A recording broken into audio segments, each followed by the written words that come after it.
오늘 22번째 우회하시오라는 제목으로 말씀을 같이 나누고자 합니다.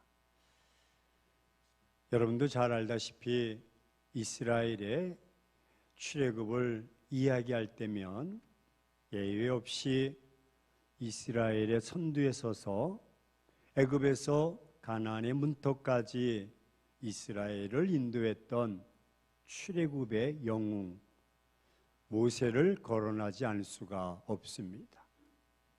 그러나 진정한 의미에서 이스라엘을 출애굽시켜서 가나안 땅, 젖과 꿀이 흐르는 가나안까지 인도하신 분은 인간 모세가 아닙니다. 모세를 후원하셔서 이스라엘을 무사히 가나안에 이르게 하신 전능하신 하나님이십니다. 특히 이러한 사실은 이스라엘이 출애굽 이후에 무려 40년 동안 방황을 했던 광야 생활을 통해서 우리가 명확히 확인할 수가 있습니다. 사실 광야란 어떤 것입니까?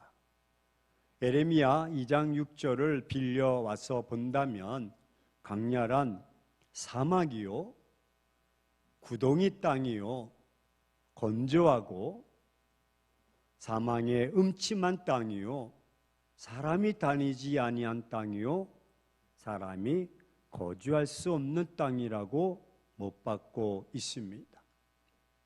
다시 말하면 광야란 물과 양식이 없는 그야말로 사람이 살 수 없는 척박한 땅, 절망의 땅인 것입니다. 또한 이것은 아무리 방향 감각이 뛰어난 사람이랄지라도 길이 없기 때문에 쉽게 목적지를 향해서 나아갈 수 없는 방황의 땅이기도 합니다. 따라서 적어도 200만, 300만이 넘는 추산되는 이스라엘 백성이 이것을 통과해서 약속의 땅으로 간다는 것은 자신들의 능력으로는 전혀 불가능한 일입니다. 더욱이 이스라엘 백성이 강야도 강야이지만 애굽 바로 왕의 기세 또한 만만치 않았던 것입니다. 하지만 얼마 전에 기세가 등등했던 바로 왕은 10번째 장자가 죽어나가는 재앙의 폭탄을 맞고서야 그때서 할 수 없이 항복하고 말았습니다. 따라서 430년간의 길고 지루했던 노예 생활의 서러움이 끝나는 순간이었습니다. 이제 이스라엘 백성들은 새로운 희망을 안고서 서로 손에 손을 잡고 가나안을 꿈꾸며 행복한 모습으로 애굽을 출발했습니다. 그리고 그들의 손에는 은근 패물이 있었습니다. 여러분, 3박 4일, 4박 5일 해외여행 간다 하더라도 그 전날 밤 설레이지 않습니까? 아니, 가고 초등학교 시절 때 내일 가을 서풍 가면 그날은 잠을 못 이룹니다. 그날 깊게 자는 아이는 정상적인 아이가 아닙니다. 비가 올까 봐, 소풍이 취소될까 봐, 김밥이 상할까 봐, 사이다 누가 훔쳐갈까 봐 설레었던 이처럼 그들도 한박 웃음을 머금 채 기대에 찬 출발이었습니다. 애굽을 떠나는 그들의 마음이 얼마나 흥분이 되었습니까? 애굽에서 가나안으로 가는 경로는 3가지 경로입니다. 첫 번째 경로는 다음과 같은데 애굽의 해변을 따라서 북상하며 블레셋 안전지대를 지나서 가나안에 이르는 바닷길 경로였습니다. 이 길은 애굽의 국경 수비대와 블레셋 사람들이 지키는 가나안 초입을 통과해야만 했던 길입니다. 물론 비교적 짧은 동선이요 짧은 길이었지만 애굽인들의 저지와 블레셋과의 전쟁, 전면전을 피하기가 어려운 것이 난제요 숙제였습니다. 그렇다면 두 번째 경로는 바란 강야를 가로질러서 네게부 지역을 지나 요단 고원 남부 지역 지방을 향하는 술길이었습니다. 이것은 길도 험하고 국경을 지날 때마다 전쟁을 치러야 하는 위험스러운 숙제가 남아 있습니다. 오늘 본문에서 말하는 이 술 지역은 지정학적으로 볼 때 약속의 땅 가나안과 이방 나라 애굽 사이를 구분짓는 국경 지역으로서 지금의 아랍인들의 조상인 이스마일이 태어난 지역이 술 지역입니다. 따라서 오늘 아랍인들이 정신적 고향으로 생각하는 매스컴에서 많이 들으셨듯이 메카라는 그 위치한 지역이 술이라는 지역입니다.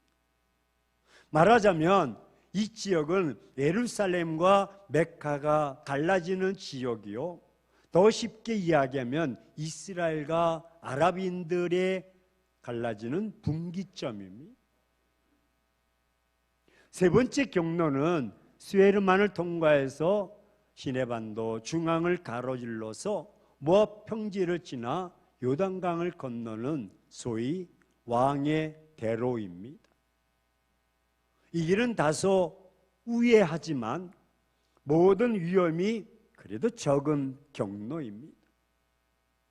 따라서 세 번째 경로를 그들이 선택한다면 다소 안전하고 전쟁도 치르지 않는 위험을 줄일 수 있으며 갈 수 있는 길입니다. 하지만 하나님께서는 이 세 가지 경로를 모두 거부하셨습니다. 버리셨습니다. 첫 번째, 두 번째 길은 위험 부담이 컸습니다. 하지만 세 번째 길은 비교적 안전하고 손쉬운 길이요, 전쟁을 하지 않아도 되는 길입니다. 그러나 하나님이 선택하신 경로는 아무도 선택하지 않는 길이었습니다. 오늘 18절 말씀을 같이 한번 보실까요? 그러므로 하나님이 홍해의 강약길로 둘러 백성을 인도하심에 이스라엘 자손이 애굽 땅에서 대오를 지어 나올 때라고 설명하고 있습니다. 하나님은 스웨르만 북단으로 홍해를 건너서 시내반도 남단에 이르는 누구 한 사람 가본 적도 없는 완전히 우회하는 길을 선택하게 하셨습니다. 그 길은 도무지 사람이 갈 수 없는 강야길입니다. 강야는 길이 전혀 없는 것입니다. 그것은 낮과 밤의 기온차가 아주 심한 사막입니다. 저는 경험해 보았습니다. 낮과 밤이 30도 차이가 납니다. 지금 30도의 기온이라면 밤이 되면 0도로 떨어지는 것입니다. 상상해 보십시오. 그것이 강야입니다. 이스라엘은 적은 인원이 아닙니다. 그동안 살펴보았듯이 자그마치 적어도 200만이 넘는 인원입니다. 그것은 몇 사람의 탐험가가 가는 길이 아니고 이 정도의 인원이 갈 수 있는 길이 전혀 못 됩니다. 아무것도 없는 텅 빈 사막뿐입니다. 더욱이 먹을 것도 마실 것도 거할 것도 전혀 보장이 되지 않는 것이 강야 이 길입니다. 더욱이 결정적인 문제는 홍해를 건너야 합니다. 아니 무슨 수로 이 많은 사람들이 홍해를 건널 수가 있겠습니까? 배를 수조했겠습니까? 아니 빠르고 안전한 길이 있는데 왜 필요 이상으로 우회하라고 하시는 것일까? 이들은 그동안 노예 생활로 정말 힘에 겨웠던 사람들입니다. 따라서 이때쯤이면 충분하게 안식과 안정된 삶, 좀 위안의 삶, 그런 삶이 절실히 필요한 자들입니다. 그런데 이게 무슨 사서 고생이란 말입니까? 정말 이해할 수 없는 결정입니다. 이스라엘 백성들은 하나님이 자신들을 이렇게 우회한다는 것을 알았을까요? 몰랐을까요? 알았다면 아무런 저항도 없이 길도 없고 아무도 가본 적이 없는 그 길을 우회하면서 이스라엘 백성들이 순순히 가려고 했을까요? 합리적으로 한번 생각해 보십시오. 아니 여러분이라면 이런 사정을 알면서 그렇게 갈 수가 있을까요? 하나님은 왜 이런 길을 자기의 백성들을 인도하고 계시는 것일까? 정말로 이해할 수 없는 결정입니다. 순순히 나아갈 수 없는 강약길입니다. 아무도 다녀보지 않았던 처음 길이요. 따라서 그 길에 대한 정보가 전혀 없습니다. 따라서 그 길을 잘못 들어갔다가는 낭패를 당할 수가 있고 죽음을 당할 수가 있습니다. 그래서 그 길로 가기보다는 첫 번째 경로, 두 번째 경로, 세 번째 경로를 잘 선택해서 가야 됩니다. 하나님께서 지시한 길로 가지 말아야 됩니다. 그 길로 가면 안 됩니다. 하지만 하나님께서는요, 그 길로 가라고 하시는 데는 그만한 이유가 있으십니다. 하나님은 오늘의 우리와 내일을, 우리의 삶을 지고 계신 우리의 아버지십니다. 그 아버지는 자식을 버리거나 또 일부러 고생을 시키려고 하시는 분이 절대로 아니십니다. 한 번도 우리를 실망시킨 적이 없으신 하나님이십니다. 하나님은 지금도 우회하게 하시는 것이 자기 백성들을 위해서인 것입니다. 애굽에서 노예로 종살이하던 이스라엘 백성들의 그 근성을 하나님은 너무 잘 알고 계십니다. 따라서 하나님이 아니면 가나안까지 무사히 갈 수 없기에 이들을 하나님의 방법으로 인도하기 위해서 첫 번째, 두 번째, 세 번째 경로가 아니라 우회하고 계시는 것입니다. 왜냐하면 하나님께서 이들을 우회하시는 것은 그 길이 아니면 이들은 가나안까지 갈 수가 없기 때문에 하나님은 이들을 아시기에 우회시키는 것입니다.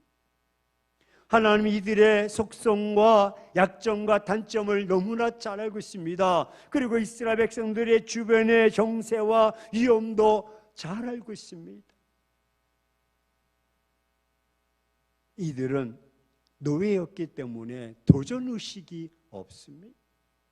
그저 애굽에서 노예로 시키는 대로만 했을 뿐입니다.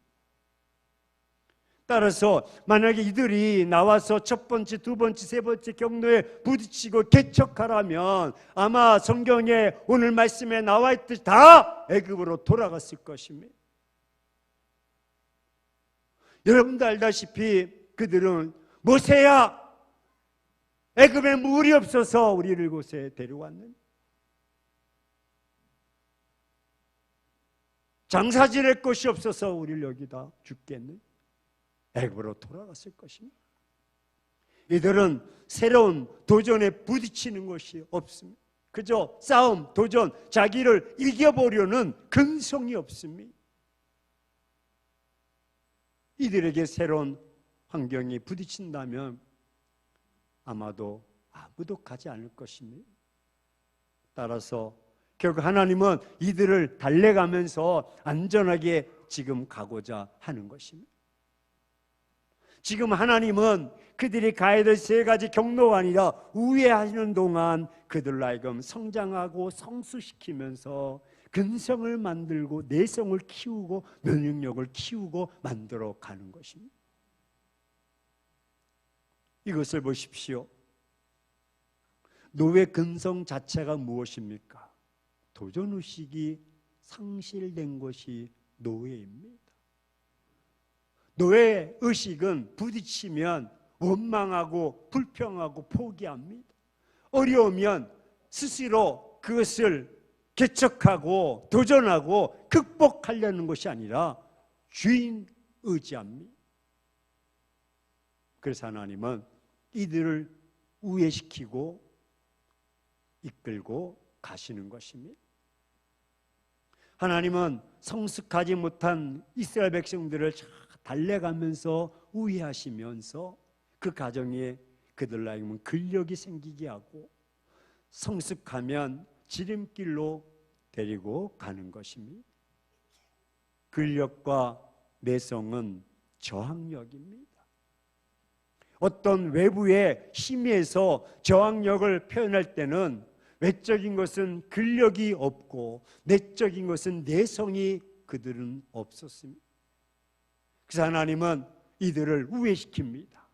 이들은 아직 미성숙자입니다. 그래서 하나님은 그들 앞서가지고 그들을 인도하고 계신 것입니다.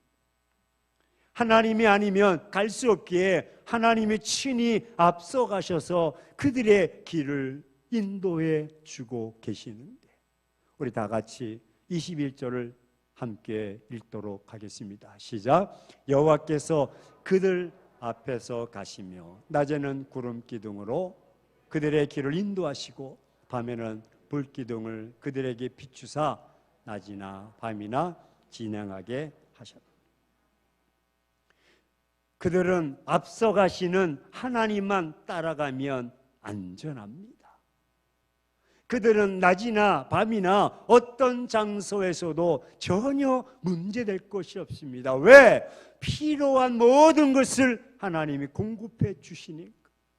오늘 말씀에 그들의 길을 인도하셨다는 것은 그들의 필요를 아시고 그들의 필요를 하나님께서 친히 채워주시고 그들을 인도하신 것입니다.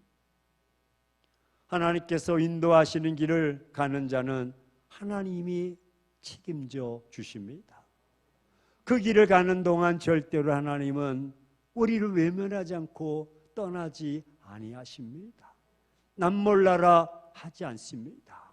22절 한번 보실까요? 낮에는 구름 기둥, 밤에는 불 기둥이 백성 앞에서 떠나지 아니하리라. 이처럼 구름 기둥과 불 기둥이 밤낮으로 백성들 앞에서 떠나지 않으셨습니다. 이는 지난주에도 살펴봤듯이 하나님께서 언제나 이스라엘 백성들과 함께 하시며 친히 그들을 품고 인도함을 보여주는 것입니다. 암탉이 새끼를 품듯이 말입니다.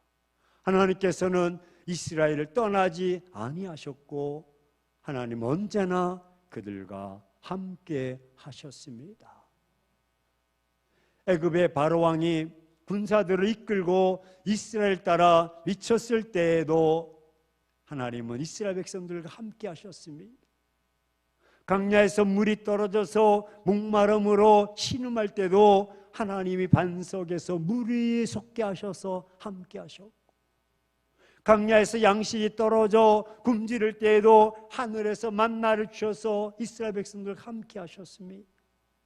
하나님은 이스라엘 백성들을 떠나지 아니하셨고 그들을 버리시거나 홀로 두신 적이 한 번도 없으십니다. 하나님께서는 결코 자기 백성을 떠나지 않습니다. 자기 백성들 함께 하십니다. 하나님은 그들의 모든 문제를 해결해 주시고 모든 필요를 다 채워 주십니다. 졸지도 아니하시고 주무시지도 아니하시면서 언제 어디서나 말입니다. 이스라엘 백성들이 걸어간 강약길은요, 무수한 노약자들과 가축대를 이끌고 가기에는 너무나도 거칠고도 험난한 길이었습니다. 그러나 그 길에 하나님께서 함께 하실 때 그 길은 오히려 더욱더 안전하고도 평탄한 길이 된 줄로 믿습니다. 이와 마찬가지로 오늘날 우리가 걸어가는 이 세상도 이스라엘 백성들이 걸었던 강야 못지않은 험난한 곳이기에 하나님께서 우리와 함께 하시면 우리도 안전하고 평탄하게 이 세상을 걸어갈 수가 있는 것입니다. 따라서 우리는 오직 하나님만 바라보고 의지하며 그가 우리와 함께 하심을 믿어야 하는 것입니다. 우리는 이 사실을 믿어야 됩니다. 이 사실을 믿지 못한다면 우리는 결코 참된 평안을 누릴 수가 없습니다. 결국 이스라엘 백성들 같이 조그만 어려움 상황에 닥쳐도 원망하고 불평하게 될 것입니다. 이제 우리 곁에 항상 함께 계시며 결코 우리를 떠나지 아니하시는 하나님만 바라보시기를 축원합니다. 바로 그것이 강약길과 같이 험진한 세상에서도 참된 위로와 평안과 만족을 누릴 수 있는 길이 되는 것입니다. 사랑하는 행복한 교회 성도 여러분, 우리는 살면서 이런 생각을 할 때가 종종 있습니다. 왜 남들은 잘 되고 쉽고 넓은 집에 살고 건강하고 자녀들도 시집장가 잘 가고 잘 사는데 왜 나는 허구한 날 이렇게 험한 길, 우회하는 길, 멀고도 고생스러운 길을 가고 있는가? 아니, 끝도 안 보이고 이렇게 살아서 무엇하나 라는 생각에 모든 것을 버리고 싶을 때가 한두 번이 아닐 것입니다. 그래서 그리스도인이지만 그럼에도 삶의 의욕이 없습니다. 그래서 인생의 즐거움이 모두 사라진 감동 없는 삶을 살아갑니다. 어떤 이는 자기를 술로 학대하고 자해합니다. 어떤 이는 이런 상황을 극복하지 못하고 극단적인 선택을 하기도 합니다. 혹시 여기 오늘 오신 분 중에 이런 분은 없으십니까? 우리 옆사람 환한 얼굴로 쳐다보시면서 힘내세요.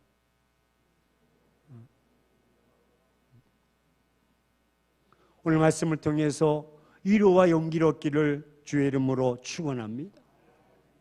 힘을 내십시오. 비록 더디고 우회하는 길도 여러분 하나님이 함께 하시면 문제가 없습니다. 하나님이 책임져 주시면 우회하는 것도 우리에게는 평탄한 길이 되는 줄로 믿습니다. 여러분 길을 가다 보면 간판에 공사 중 우회하세요 라고 화살표를 착 그려 놓는 것을 보게 될 것입니다. 이런 표지판을 보았는데도 그 표지판을 무시하고 표지판을 떨쳐버리고 전진하면 큰 구덩이에 빠져서 사고를 당할 수가 있습니다. 이때는 우회하는 것이 빠른 길입니다. 하나님은 우회하게 하소라도 끝까지 우리를 데리고 가십니다. 하나님께서는 때로는 내 인생을 우회하게 하실 때가 있습니다. 하지만 걱정하지 마십시오. 이때는 우회하는 것이 빠르고 안전한 길입니다. 하나님은 우회하게 하소라도 끝까지 우리를 데려가십니다. 하나님께서는 때로는 내 인생을 우회하게 하시는데 걱정하지 마십시오. 우회하는 것도 하나님의 방법인 것입니다. 이 얼마나 감사한 일입니까? 왜 저런 사람 행복한 게 보내셨을까? 다 하나님이 붙여 주신 것입니다. 하나님이 우리와 함께 해 주시는 것입니다. 이렇게 하나님께서 우회하라고 하실 때는 내 계획을 잠시 내려놓아야 됩니다. 이때 내 마음대로 하면 사고가 납니다. 우리는 때로는 내 마음대로 할 수도 있습니다. 하지만 그렇게 하게 되면 더 큰 문제가 내 앞에 놓이게 되고 둘러싸이게 되는 것입니다. 따라서 이때는 무조건 내 방법과 계획은 내려놓아야 하나님이 길을 열어주시는 것입니다. 이렇게 하나님께서 우회를 하실 때 걱정하지 말고 따라가십시오. 이렇게 인도하시는 분은 하나님이시기 때문에 책임져 주십니다. 하나님이 인도하시면 그 길이 멀고 험해도 빠른 길이요 바른 길입니다. 험산줄령이라 할지라도 구름 기둥이 있으면 안전합니다. 하나님만 보이면 괜찮습니다. 제 이야기를 잠시 할까 합니다. 1981년도에 집에서 예수 믿는 것 때문에 나와서 1년 동안 삼각산에서 저녁 10시에 올라가 새벽 5시까지 소나무 위에 잡고 기도하면서 하나님이 사용하시면 쓰신다면 복음 증거의 전도자의 길을 가겠다. 그때 막 제 스스로 불같은 사람이었고 그 산에서 다 쳐다보면 다 구원받을 자들이고 빨리 전도해야 되겠다는 마음에 82년도 신학교 들어가자마자 교회 이름 마스길, 히브리어로 교훈이라는 교회 타이틀을 걸고 개척하겠다고 신학교 3월 달에 입학했는데 4월 달부터 교회 자리를 알아보려고 이것저것 다녔던 저. 이거는 지금 개척하지 않으면, 지금 빨리 전도하지 않으면 안 되겠다는 그 뜨거운 마음이 26살 때였습니다. 하나님은 길을 열어주지 않는 거예요. 저는 막 개척을 해야 되고 교회를 세워야 되고 해야 되는데 계속 돌게 하시고, 아니 신학대학원도 졸업하지 않고, 아니 뭐 신학대학도 졸업하지 않고 신학교 그것도 3, 4학년도 아니고 1학년 때 개척하겠다고 하니 하나님 보시기에 얼마나 또 기가 찼겠습니까? 열정만 가지고 하겠다고 했는데 신학교 3년 동안 길을 열어주지 않고, 신학대학 4년 동안 길을 열어주지 않고, 중대대학원에서 심리학을 전공할 때도 길을 열어주지 않고, 건도대학원에서 교육학 3년 석사학위를 취득할 때도 길을 열어주지 않고, 마침내 총신대학원에서 3년 동안 신학을 공부하는데도 길을 열어주지 않았습니다.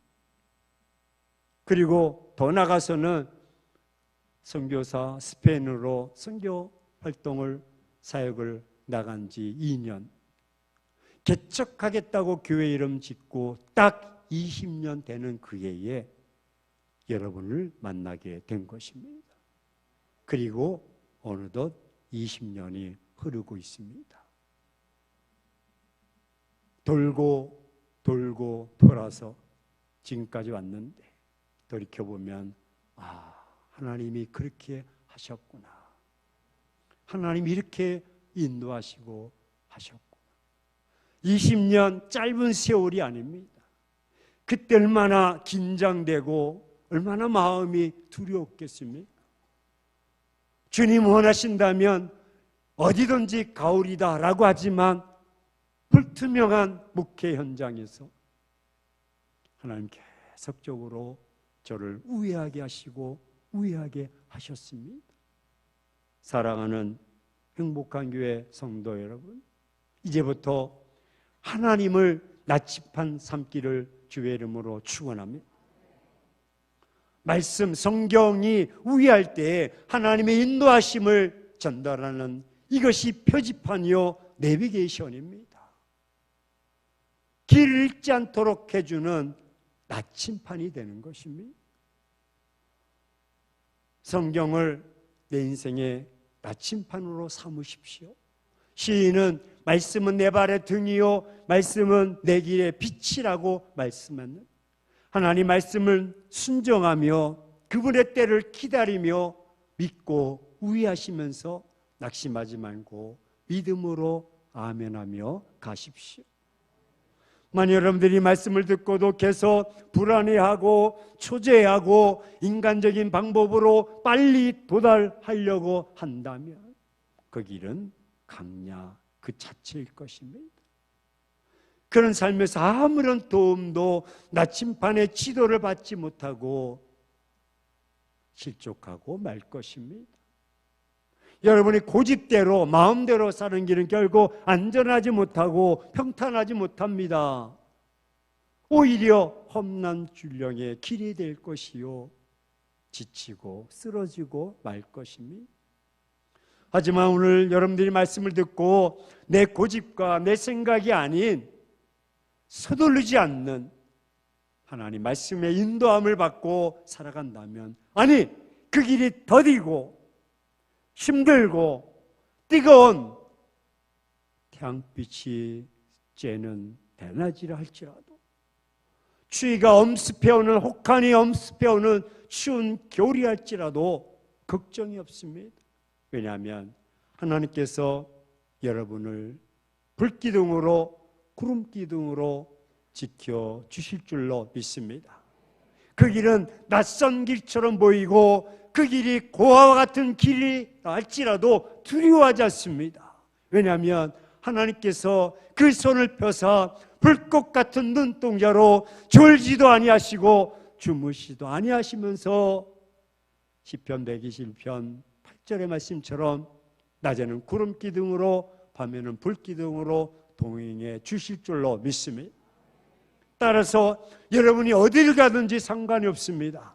여러분이 가는 그곳에 하나님께서 동행하실 것이요 그 길이 승리의 길이요 그 길은 하나님의 보호하심과 인도하심이 있는 길이요 마침내 하나님께서 여러분을 인도하시고 보호하시고 축복해 주실 줄로 믿습니다.